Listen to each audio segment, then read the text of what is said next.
more Premier League action that happened over the weekend, and of course, we'll be discussing the best talking points that happened in some of the games over the weekend. Starting with you, Victor, and we hope you keep a very, very objective answer for this question. After three consecutive defeats across all competitions, should Liverpool be worried about a potential slump? And the final question is, was there justification for Arne Slot to drop Florian Wirtz from the starting lineup? I think the most important stat here is that this is the first time Arne Slot has lost three consecutive games as a coach. And I believe that how he approaches fixing this problem will be absolutely massive for his future as a manager. I'm not saying that he risks getting sacked, but how he handles this will shape him as a coach, and it will also shape how he is perceived by current players, future players, and the football world as a whole. In terms of dropping Wirtz, it was absolutely the right choice, and it almost paid off immediately because he came off the bench at halftime, and within the first minute, he set Mo Salah up for a wonderful chance. It was should have been buried. It makes me wonder whether Wirtz will be on the bench against United, but there's still the international break to negotiate before then, so some injuries might happen that will have to change the coaching thinking there. Yeah, fair enough. We'll see what happens against United. But moving on, this one's for you, Max. Arsenal find themselves top of the table after 7 rounds. Like the usual meme always says, the elephant finds his way to the top of the tree, right? But anyways, the real question here is, do you think at the moment Arsenal have the best depth in the Premier League, and could that be crucial for a challenge in the title race? I would probably say yes, at the moment at least.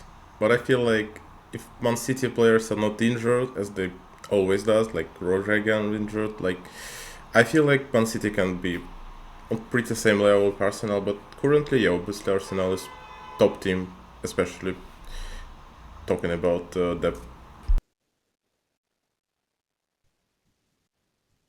Yeah, fair enough.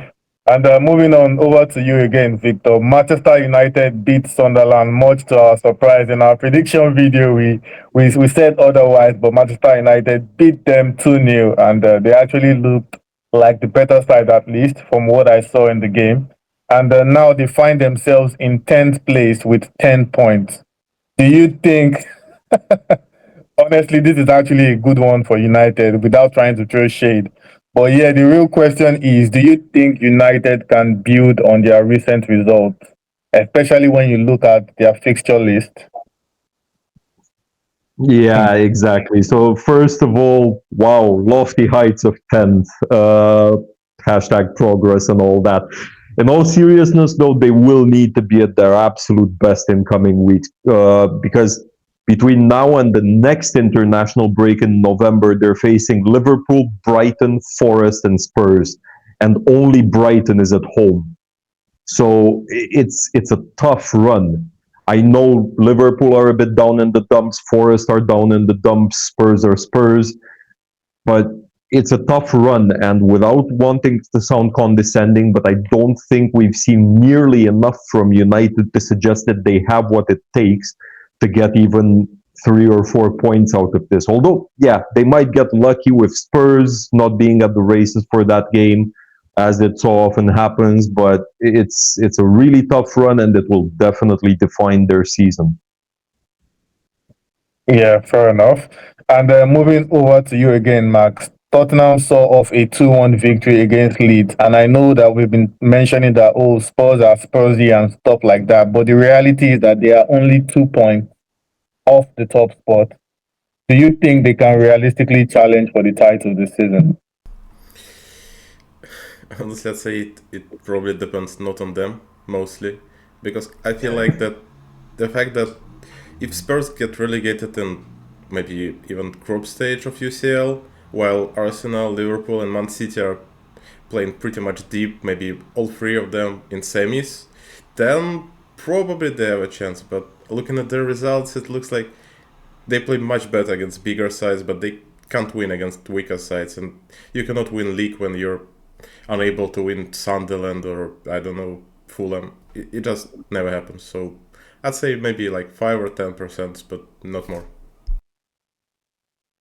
Fair enough. And just on a final note, Victor, in every Premier League season, one of the beautiful things about the Premier League is that we always get a surprise package every season. Last time around, it was Nottingham Forest, but now it looks like we might be seeing a new candidate after a comeback 3-1 win against Fulham. Victor, do you think Bournemouth have what it takes to be the new surprise package this season?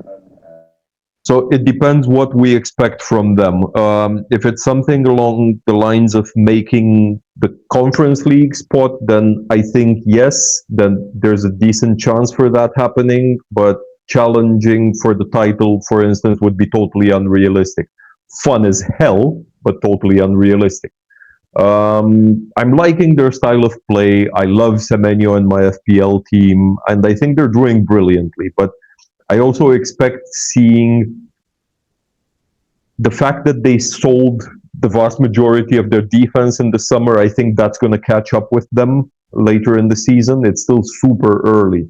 So they'll most likely finish in the mid-table, par for the course for them. But it would be great to see them properly push for 7th or 8th place. Honestly, I'm going to say if they maintain the way they are playing up until December, I can see them gate crashing the top 5. Honestly, if they continue this way, yeah, because I don't see any serious side at the moment. No side is looking consistent. Maybe except Arsenal, maybe. No side. That's a bold one, mate. That's a bold one. If you have Bournemouth on top 5, then Arsenal is not there. Right. If Arsenal are not in the top 5, then I don't know where United will be then. I really don't know. Right about that. But anyways, those... Okay, sorry, you're going to say something. No, I was just going to say on their way to the championship. Oh, yeah, of course. Definitely. Fair enough. But yeah, those were our thoughts for round 7, and it was exciting. We saw some shock results, some that were expected. And of course, now it's time for the international break. For another 2 weeks, there will be no Premier League action, but there will still be football to discuss, and we'll be here to bring all the latest talking points, all the best development. And of course, we'll still be giving you our best predictions for some of the international games that will be going on. So stay tuned to our channels so you do not miss out.